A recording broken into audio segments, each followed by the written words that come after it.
Salut et bienvenue sur Data from Scratch pour cette nouvelle vidéo. Et dans cette nouvelle vidéo, je vais te faire un retour d'expérience d'entretien que j'ai passé chez Meta en 2021. C'était à la fois positif et douloureux. Suspense à la fin, j'ai pas été recruté par Facebook, par Meta. Mais bref, ça a été une expérience super enrichissante et je voulais partager cette expérience.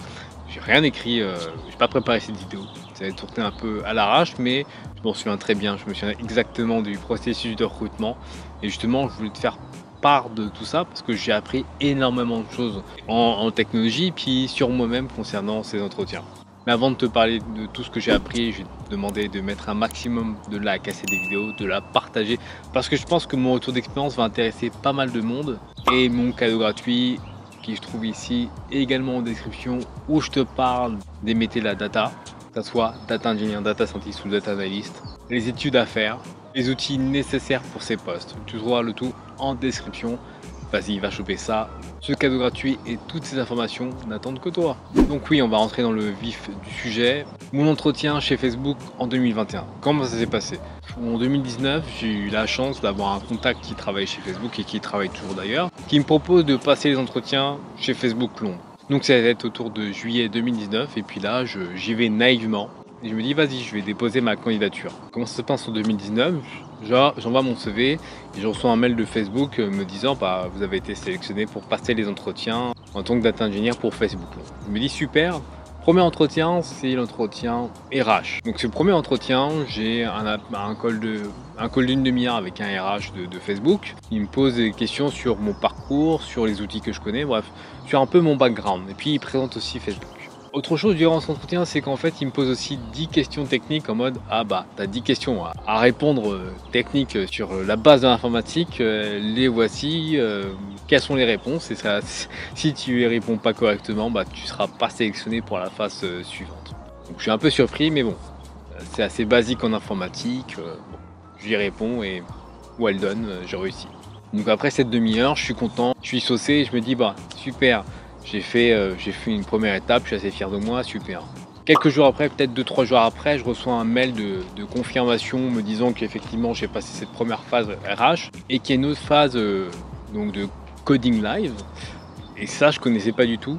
Et donc cette deuxième phase de coding live, le but c'est tu as 1 heure pour résoudre une petite dizaine d'exercices en live pendant que quelqu'un de Facebook justement te pose des questions en parallèle.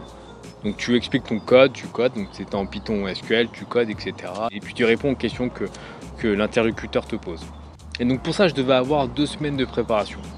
Donc je me suis préparé un peu naïvement, j'ai revu mes bases de Python, mes bases de SQL, etc. Et puis j'y suis allé un peu gaiement, un peu naïvement. Et là, ce fut le drame. Donc effectivement, fin juillet, je passe donc cet entretien technique d'1 heure et je me plante carrément. Mais je me plante carrément parce qu'en fait, je n'avais pas préparé du tout de la bonne manière.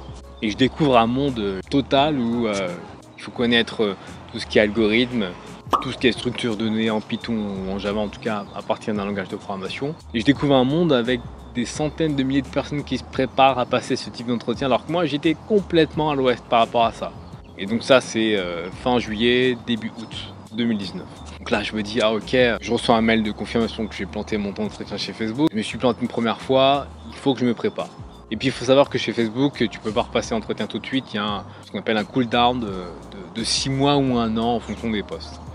Donc je me dis, top, super, je vais prendre le temps de préparer. Donc pour préparer, il y a des sites comme LeetCode qui te permet de préparer ce type d'entretien. Il y a HackerRank qui aussi permet de préparer les entretiens plutôt côté SQL. Et il faut se baser aussi sur Glassdoor où il y a pas mal de retours d'expérience de gens en fait qui ont passé des entretiens chez Facebook ou même ailleurs et qui donnent des tips en fait pour passer ces entretiens techniques.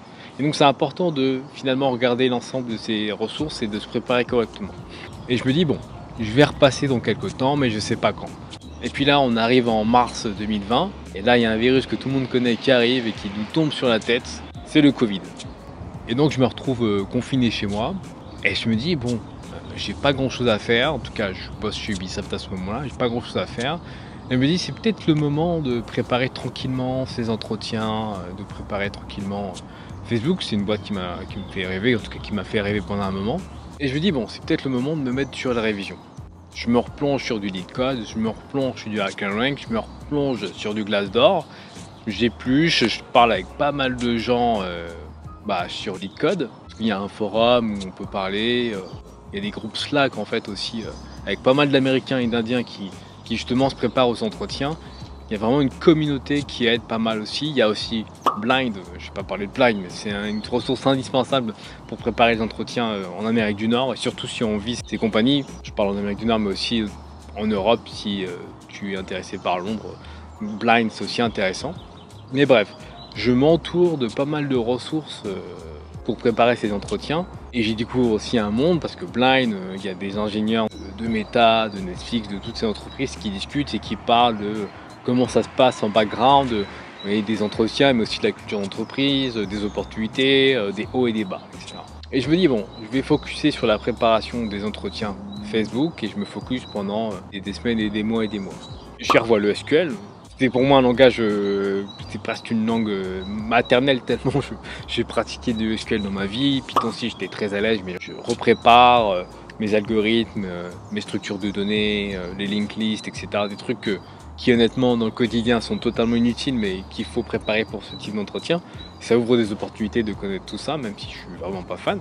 Donc je prépare, je fais énormément de LeetCode, je dois en faire peut-être 600 questions LeetCode, entre 500 et 600, autour de 450 en Python ou 500 en Python. Je me prends un abonnement premium d'ailleurs LeetCode, j'apprends à peu près toutes les structures de données comme je dis.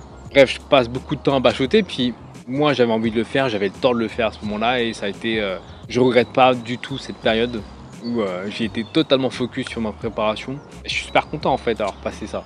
D'avoir passé ces mois à réviser, c'était super intéressant. Et je me dis, je suis prêt à repasser ces entretiens et vraiment à aller chercher les opportunités. L'opportunité qui m'intéresse pour le poste de data engineer chez Facebook. Je recontacte un autre contact que j'ai chez Facebook qui pousse mon CV en interne, sur la plateforme interne. J'ai le premier call avec le RH, ça devait être autour de début novembre.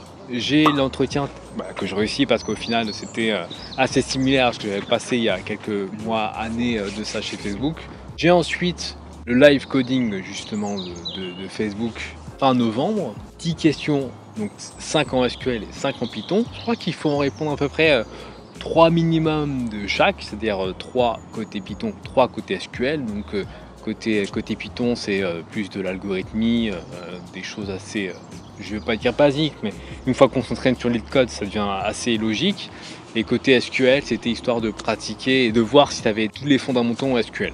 Et là, surprise, je réussis à faire du 5 en SQL et du 4 en Python. 4 réponses en Python, 4,5 presque. Donc, je suis content pour cette phase que j'avais foirée en 2019. J'arrive à la passer en 2020. Donc, c'est 1 heure de coding live. J'arrive à les passer. Et je suis super content. Je suis super content parce que je me dis, ok, j'ai enfin passé sur quoi j'avais planté il y a quelques mois de ça. C'est super parce que peut-être 48 heures après, je reçois un mail du recruteur de Facebook qui me confirme effectivement que j'ai réussi à passer cette phase. Donc là, j'avais passé déjà 2 entretiens, un RH et un technique. Mais attends, c'était pas fini évidemment, parce que pour aller vers ce genre d'opportunité et ce type de salaire, ça s'arrête pas à 2 entretiens. Non, parce que justement, le RH m'annonce qu'effectivement, je vais avoir 4 autres entretiens, 3 entretiens techniques et un entretien plutôt soft skill. Et que on est fin novembre et que j'ai le choix de le mettre début décembre ou en janvier. Il m'envoie en fait ce qu'on appelle du matériel, donc des éléments pour me préparer. On prépare au mieux les différents sujets. Donc c'est sur les compétences cœur des data engineers, soit SQL, soit Python, soit data modeling, soit la connaissance business, des choses que je prêche sur ma chaîne, quoi. Il n'y a rien d'exceptionnel, mais il faut vraiment les maîtriser. Et ça va être des études de cas. Donc justement, je passe de fin novembre à mi-janvier à préparer tout ça. Donc autant dire qu'il y avait le Covid, parce qu'on est toujours en 2020, on passe en 2021, mais j'étais toujours tête focus dans ma préparation. Donc je prépare, je bachote toujours mon SQL, toujours mon Python, mon data modeling évidemment, et tout ce qui est soft skill aussi, où je me renseigne sur internet de comment ça se passe. J'intègre aussi des groupes Slack avec des gens des US et on se prépare.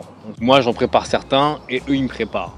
C'est-à-dire qu'on passe des entretiens fictifs, c'est-à-dire que par exemple on va se pousser à un problème type LeetCode et on va s'aider à répondre. Par exemple, moi je montre un problème et je dis à mon collègue indien ou américain et je lui dis bah voilà, est-ce que tu peux m'en dire plus sur sur ce code, comment tu attaquerais ce problème? Et il part sur une explication et je vais creuser avec lui un peu plus profondément pour en fait reproduire ce qui se passe en entretien. Ouais, je peux à peu près ça de fin novembre à mi-janvier, fin janvier. Et je passe l'entretien, si je me souviens bien, et excuse-moi si les dates sont pas très précises, mais je me souviens vraiment du processus, pas des dates, mais je passe les entretiens autour de début février. Donc là, c'est 4 entretiens. En fait, je t'ai dit 4 entretiens, mais en fait, c'était pas 4 entretiens, c'était 5 entretiens. Donc vraiment 5 entretiens, donc 4 techniques, vraiment 4 techniques et un soft skill. Je passe les 4 entretiens, c'est divisé en 2 jours parce que c'est pour Facebook Londres. Et honnêtement, c'était épuisant. Tu avais énormément de choses en fait par rapport en fait au métier de data engineer et c'était vraiment pas facile. Donc je passe, la première journée c'est 3 heures d'entretien et la deuxième journée c'est 1h30. Donc le lendemain c'est 1 heure effectivement technique, donc c'était le 4e entretien. Et le 5e entretien, c'était le côté plus soft skill. Pourquoi tu veux rentrer chez Facebook? C'est quoi un data engineer pour toi? Donc ouais, c'est pas évident. Je suis assez satisfait de moi, mais je sais quand même que ça n'a pas été parfait. Et je pense que à ce moment-là, je me disais, fallait vraiment que je sois parfait, faut que ce soit parfait à ce niveau-là. Je passe donc tous ces entretiens, puis j'attends quelques jours, une semaine, pas de nouvelles. Je commence à me dire, bon, je suis planté. Et là, je reçois un mail de Facebook qui me dit qu'ils ont agrégé tous les feedbacks parce qu'en fait, c'est chaque intervenant de l'entretien qui donne un feedback au RH et le RH résume tout ça et ils prennent une décision. Et comme tu l'as deviné, parce que je ne travaille pas chez Facebook, bah, j'ai pas été recruté. Et la RH, la recruteuse, a été super gentille, elle m'a donné un feedback vraiment très précis sur ce qui avait manqué. Et globalement, il n'y avait pas grand chose. Elle me dit, t'as quasiment un sans faute. Il y avait une partie business que j'ai pas bien compris durant justement une étude des cas. Et justement, ça s'est vu parce que j'avais pas bien saisi certains tenants et aboutissants de certaines questions sur lesquelles je m'étais planté.